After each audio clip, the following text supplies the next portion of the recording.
Well, good morning, everyone. Here we are again on another day of Democrat shutdown. So I wanted to come out and just share with you some thoughts, answer some questions, tell you, I guess, reiterate the simple truths of how we got here. Those truths have been obscured just a bit because the Democrats are in a relentless effort to spin the facts. But it's always good when the facts and the evidence are on your side. And I don't want you to listen to the arguments of politicians. If you're watching at home, I want you to look at the real facts. And I'm going to try to here in a very abbreviated summary manner to present those to you. And the facts are very clear. Okay, so the first fact is by way of reminder, how did we get here? Why is Washington tied into a knot right now? Well, I became Speaker almost 2 years ago. And I was frustrated, as most rank-and-file members of Congress are, frustrated about how Congress really doesn't work that well for the American people. That's why people are frustrated about it. We don't spend money responsibly here. We haven't for many years. And the reason for that is because typically, for the annual funding of the government, it's done in a back room. Literally, there's a deal made by the top 4 leaders in Congress, and that's hoisted upon the members, usually at the end of the year, right before a holiday, and an omnibus spending bill. Sometimes the bills are thousands of pages long, and it's always said that few members have fully read it or understood it. That's largely true because they weren't involved in the process. So when I became Speaker, I've been doggedly determined to make this House and the Senate work again, to do right by the American people, to get the process, to rebuild the muscle memory, to get back to the way it is supposed to work. And what does that mean? It means that Congress is supposed to carefully deliberate over 12 separate appropriations bills every year. Why? Because we divide the spending of the taxpayers' funds into 12 categories so that everybody can go through that. And all the elected members, the duly elected representatives of the people, can come here and have a debate and a discussion. We do that through the Appropriations Committee, they're the specialists on it. The members of the House and Senate who work on it around the clock, 365, every day of the year. And then they put together a product. It goes to the full body in the House and then the full body in the Senate. And they work on that together, and they come up with the most efficient and effective way that they can build consensus around to spend the taxpayers' funds. Well, we started that process back this year, and I'm so proud to tell you that we're rebuilding the muscle memory. It's like pushing a boulder uphill, but we've got it done. And we worked 12 separate appropriations bills through the House Appropriations Committee. And I mean, they worked hard in a bipartisan fashion, Republicans and Democrats. They worked on it steadily. We had 3 of those bills on the floor. We debated them on the floor. We passed them on the House floor. And we sent that over to the Senate. Meanwhile, the Senate passed 3 of their own bills off the floor. That hasn't happened around here in many years. And all that process that I just described takes a lot of time, a lot of work, and energy and effort. And our appropriators, while they were working in good faith, they ran out of time. Why? Because the end of the fiscal year is September 30th, not December 31. And so the clock was just running out. So what we did, because Republicans are in charge of both houses right now, is the responsible thing. Leader Thune in the Senate and I in the House, we sat down with our appropriators and we said, let's come up with a simple stopgap measure to keep the lights on and keep the government open so that appropriators can finish this very healthy process for the people they represent. And so we put together a very simple, clean, continuing resolution. Why do we say it's clean? Because there's nothing to it. It's 24 pages. It's the bare minimum. It just says, keep the status quo, which, by the way, for all my Democrat friends, is the Biden-era policies and spending that we haven't been able to fix yet. We're in the process of getting appropriations done to repair all that, but we needed more time to do it. So, in a bipartisan fashion, Democrats and Republicans got together and said, you know what, fine, let's extend this until November 21st. The Democrats in the House agreed to that. That was the date. We put that on the floor, we passed it out of the House in bipartisan fashion. And we sent it over to the Senate. Well, now we expected, I thought, that Chuck Schumer would do what he's always done. The man has served in Congress 3/4 of my life, I think. And he has given impassioned speeches over the year, most recently in March of this year, that you have to fund continuing resolutions. You can't shut the government down because it's irresponsible and painful to the American people. He was right in March.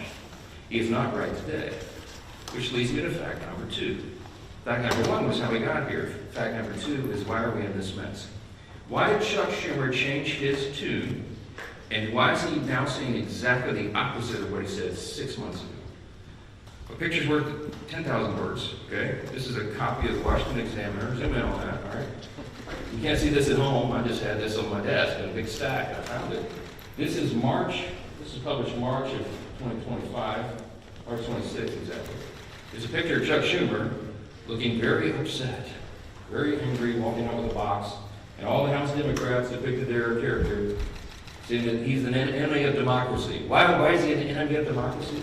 Because the far left base in the Democrat Party has turned on Chuck Schumer because he did the responsible thing to get the lights on. Why? Because they want him to show a fight against President Trump. So Schumer doesn't want to be in this situation again. So he said, my gosh, he got his staff together and he got the far left wing of the party. He said, what do you want? What do you want me to fight on? So they created a red herring. A red herring is a distraction. They decided that they would pick a fight on health care. Let me look right into the camera and tell you very clearly, Republicans are the ones concerned about health care. Republicans are the party working around the clock every day to fix health care. This is not talking points for us. We've done it. A big part of the One Big Beautiful Bill, the Working Families Tax Cut, was to fix health care. Health care is broken in America. It's too expensive. The quality of care needs to rise. We need more access for more people, and we have lots of ideas to do that. But that issue is for debate in the next 3 months. It always was. We have members working on that. The tax credit, the subsidy you've heard about that expires December 31st, there's a lot of thoughtful debate and discussion that has already been going on about that and will go on about that. But that's a December 31 issue. So Chuck Schumer is scrambling. He has to have an issue. None of their policies are very popular. So they decided to lob onto health care, and he decided to claim to all of you that is the issue with government funding. It is not. They're two totally separate things. The clean continuing resolution would simply keep the lights on so that the members in the House and Senate can have those debates on health care. We were always planning it. We have lots of ideas on the table on how to fix it, but we don't yet have consensus on it because it is very complicated. We have time to do it. The month of October is a critically important time for us to get the House and Senate working on that very issue. But they're delaying it because they needed a red herring. So in his desperation, get to fact number 3. In his desperation, they decided to create the red herring. They decided to claim that this is all about health care, which the September funding issue never was. That's a December policy issue. He tried to create it as a September funding issue. And in his desperation, they hastily filed an outrageous counterproposal. It is a wild wish list of big government liberal nonsense that we can't do. Their priorities that they crammed into this. I remember a simple 7-week stopgap funding measure, the CO, we passed out of the House in bipartisan fashion, was sent over. And Chuck Schumer filed a counterproposal. Now this is his words, not mine. These are not Republican talking points. These are the facts. 2 exhibits real quick, as I've shown you before. This is page 57, an excerpt of his bill, section 2141, where you see right there that they want to repeal the health subtitle of the Big Beautiful Bill. The One Big Beautiful Bill, the Republicans got signed into law July 4th. The Working Families Tax Cut, we're so proud of that because there's so many amazing things for all the American people. A marquee piece of legislation. But among the most important were the reforms that we did to health care. Why? Because Medicaid, for example, is broken. Medicaid doesn't work well. It's underfunded, and it was full of fraud, waste, and abuse. And we took our opportunity to fix that, and we did. So what did we do? We went into Medicaid and we said, we got to stop the waste and abuse. We got to make sure that illegal aliens are not on Medicaid. Medicaid is intended for U.S. citizens only, not illegals who break our law and come over the border. And we got to make sure that young, able-bodied men who do not have dependents are working and not riding the wagon. Work is good for individuals. It's good for the communities they live in. It's good for their own well-being and for the people around them. And so we said, don't sit on your couch and play video games. By the way, also not a talking point. There was an AEI study, I think one of the organizations that polled this, and most of these young men who are not working are sitting around literally playing video games. Get back to work. So we put that in the law. And the big thing was making sure that an estimated 1.4 million illegal aliens are no longer riding that wagon either. Why? Because Medicaid had to be strengthened Medicaid is intended for the elderly, the disabled, and young pregnant women, as I use an example, who are in difficult situations. They need the resources desperately, but the resources are being drained by people who were never intended to be there. So Republicans got busy and fixed it. We put it in the big, beautiful bill. So, back to fact number 3, I guess that's the line. Schumer files a counterproposal and says, we want to reverse all that. Well, among the effects, among the things that he would reverse, is putting illegal aliens back on the program. Don't take my word for it. Look at the evidence. We're here at Exhibit B. This is the list of the actual provisions that would be reversed if Chuck Schumer's language was voted on and passed. Among those, it would end. See, these are the provisions, the Working Families Tax Act. These are the provisions of our bill that did each of these things. We ended Medicaid funding for most non-citizens. They would reverse that, and it would cost American taxpayers, hardworking Americans, an estimated $6.2 billion. And you see, you just go down the list. The California loophole, you know what they did in California? Gavin Newsom and the team out in California? They expanded Medicaid to cover all able-bodied illegal alien adults. These men who could be working or whatever, I mean, they're not even citizens, never intended by Congress. They put that on the tab of the taxpayer. And so we reversed it. Chuck Schumer would repeal that. He would repeal those repairs, and this is what it would cost you. Do the math, I won't go through each line, but it's on the website, speaker.gov, you can pull this up. It amounts to $192 billion, $192.8 billion. So almost $200 billion that Chuck Schumer wants to put back in. Also, by the way, while he's repealing our health subtitle, he would also repeal the $50 billion that Republicans put into the bill to support our rural hospitals around the country. Why would Chuck Schumer do that? Because he's desperate for political cover. Let me keep going on this. By the way, these are enhanced COVID-era spending under Joe Biden for all this healthcare stuff. It was stolen, fraud, waste, and abuse, rife throughout the programs, and we fixed it, and they want to reverse that. By the way, this has always been what the Democrats wanted to do. You all remember, I know, the 2020 presidential election. We've all seen the video over the last week or so, where they asked every single candidate for the Democrat nomination on the stage running for president, is it your intention to give health care to illegal aliens who come into the country? Every single one of them raised their hands, including Kamala Harris, and that explains a lot of this. All right. That's the facts. And I went on all the shows, I've been on all the programs, as many as I can, to just lay this out. And on some of these programs, I've been followed by Chuck Schumer or Hakeem Jeffries back and forth. Not one time have they been able to refute what they themselves put in writing. I hope that you will ask them about this. I hope that you will ask them, if it is indeed not your intention, why did you say that? Why did you do that? This is a key part of what they put into their counterproposal, which, by the way, amounts to $1.5 trillion in new spending that they want to strap onto a 7-week, simple, 24-page stopgap measure to keep the lights on so we can do our work. Fact number 5, don't ask me, because here's the answer. Why aren't you negotiating? There's nothing for us to negotiate. The House has done its job. The House Republicans right now are working hard in the districts all around the country. They're meeting their constituents' needs. They're going and explaining and providing the answers, and they're trying to help them navigate through this madness. Some of our Republican colleagues, we had a big conference call on Saturday. Many of them are working throughout. They're making trips to all their rural hospitals in their district to help them navigate and access this fund that Chuck Schumer is trying to take away. Republicans are on the job. We want to improve health care. We have ideas and plans to do that, to fix the COVID level madness and adjust Obamacare so that it works for more people, so you have higher access to care and the costs are reduced. And so they're doing that right now, but there's nothing for us to negotiate or to debate right now, because the House already did that. The House did its job. We passed our bill. We did the job to keep the government open, and now it's on the Senate Democrats. And that's the final fact, and I'll take your questions. Fact number 6, hold on, wait. It's just a tease. The ball, I have to finish my case. Here's my closing argument. The ball is in the court of the Senate Democrats. There's only a handful of people in the country who can solve this problem.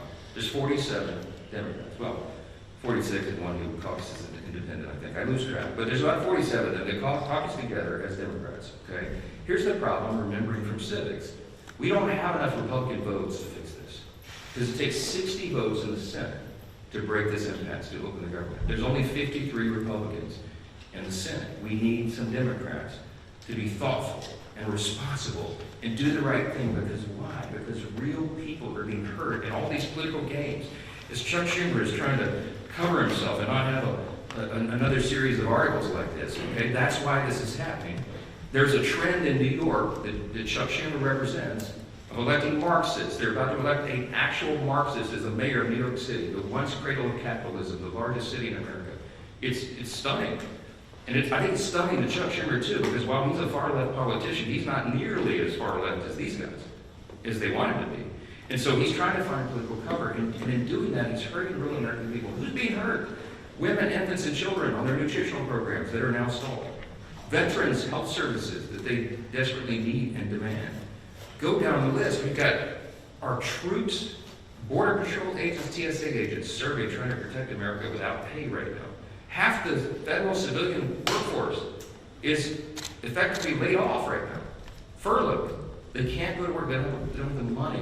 Chuck Schumer, for political cover, decided to turn off the funds.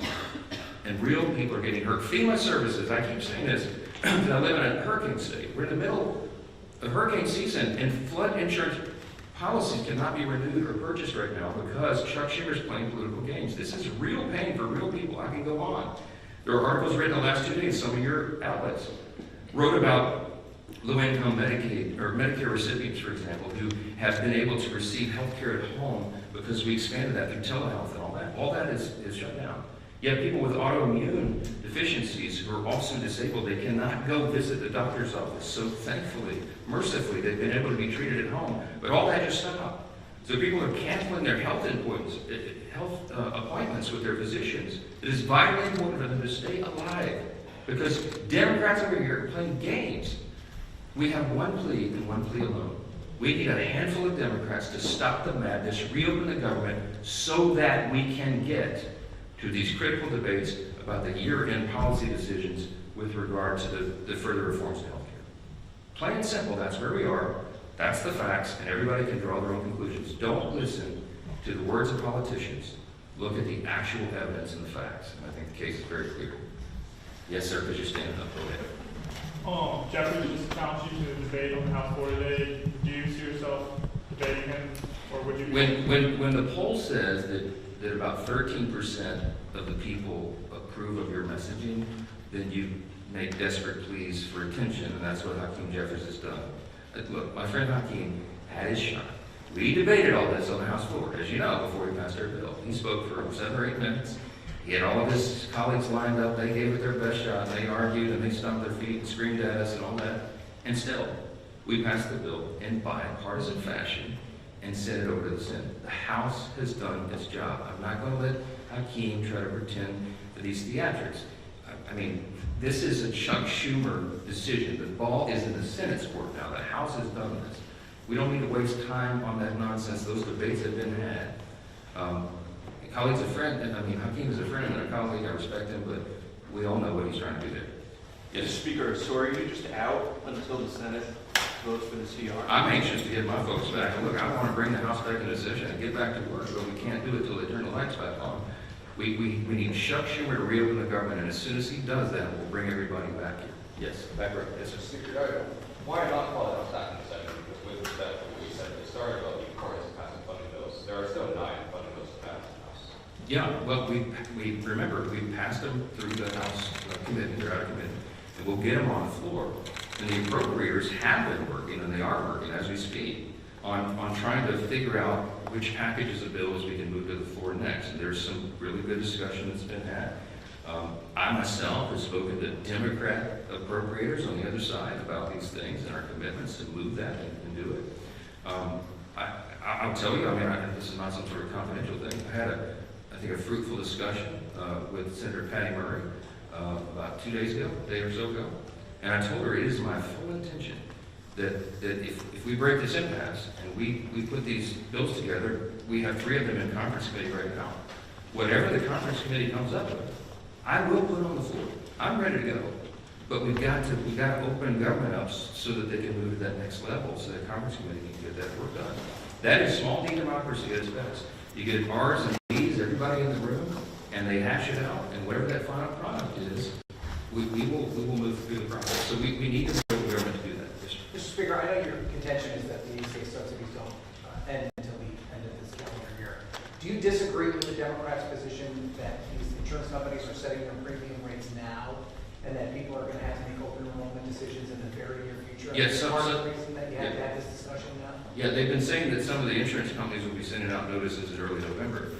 The last time I checked, it's October 6th. We have the entire month of October. We'll stay here around the clock to work through all these things, but we have to get government open again to do it. They're trying to obscure the issue. We are talking about a simple funding measure that the Democrats themselves have voted on over and over and over. Chuck Schumer, they voted on it 13 times during the Biden administration.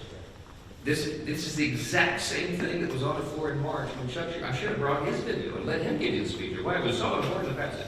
Nothing has changed except the politics. So that's a political issue that they're trying to make up. Yes, ma'am. Mr. Johnson, thank you. You mentioned that there is no negotiation to be had, but you also acknowledge that funding the government has to be bipartisan. So is the only way out of this for Democrats to completely drop their demands? Is there anything that Republicans are willing to give? And have there been any conversations? It doesn't even seem like the two sides are talking. I'm so glad you asked the question. Why aren't you dropping all of your demands so that it makes it more palatable for Democrats to join you? I didn't put any on the CR. Leader Thune and I have tried to explain this a few times. There's nothing for us to negotiate. I cannot go to the CR and go, you know what, Democrats, you're right. Let me take out these 3 Republican priorities. I didn't add a single Republican policy or priority or preference to the CR. It is 100% totally clean. It is an exact status quo replica of what we're doing right now, which again is Biden-era policies and spending levels. To our great chagrin, but in good faith. I presented that because I didn't want to play games. We are responsible. We're not going to shut the government down for people who desperately need these services and all these things that I've said are stalled. And so we didn't, no gimmicks, no tricks. There's nothing that Leader Thune and I can go to Chuck Schumer and say, you know what, okay, we'll pull this off. Would that make it better? No, I don't have anything to give. I didn't put any of our priorities on the spending measure because, again, all we're trying to do in good faith is get 7 more weeks to finish that appropriations process that we've been all so excited about. Jay? Who will own, if you're not able to extend these subsidies, which is a possibility, it seems, who will own the political impact from that if health insurance does go up 200% as people are worried? That's putting the cart a mile in front of the horse. I know. I believe that the subsidy issue, that's the December 31 issue, is a complicated one. It hasn't worked well. It's filled with abuse. We have a lot of ideas on how to improve upon that if indeed it goes forward. And I mentioned yesterday, there's 535 members in the county, House, and Senate, and there's probably 400 different ideas on how to fix that. But we need the next couple of weeks to have those vigorous, deliberate debates, which is how the process is supposed to work. So I'm not going to forecast how that comes out, and neither could any of you, because those debates haven't been held yet. And that's kind of the irony, because Chuck Schumer is saying something that he knows isn't true. He's saying, oh, you guys snap your fingers. You and Leader Thune go in the back room and tell us how that's going to be resolved today so we can reopen the government. That's impossible for me to do. I have to have the input of all of our members so that they can figure that out. So that's part of the process. Last question, Mr. Speaker. Can you just talk a little bit about your recent conversation you had with Senator Murray? Have you been personally lobbying any Senate Democrats to switch their votes in support of the CR? No, they haven't exactly been ringing my phone off the hook, okay? I'm open, always have been for dialogue with anybody about that, but I think she wanted an assurance from me that what I'm saying is true and that we have every intention of moving the appropriations bills, and I said, yes, ma'am, of course it is. I say the same things privately that I say publicly. We are consistent, and that's why it's easy for me to stand up here and share the facts. When the simple truth is on your side, you have nothing to hide from. I'm just presenting it to the American people. This is the fourth time we've done that. I hate to drag you all out and go through all the details, but I've got to put on the case over and over because repetition apparently is the key to this. People are starting to recognize this is not a Republican shutdown. It is a Schumer Democrat shutdown. Again, why?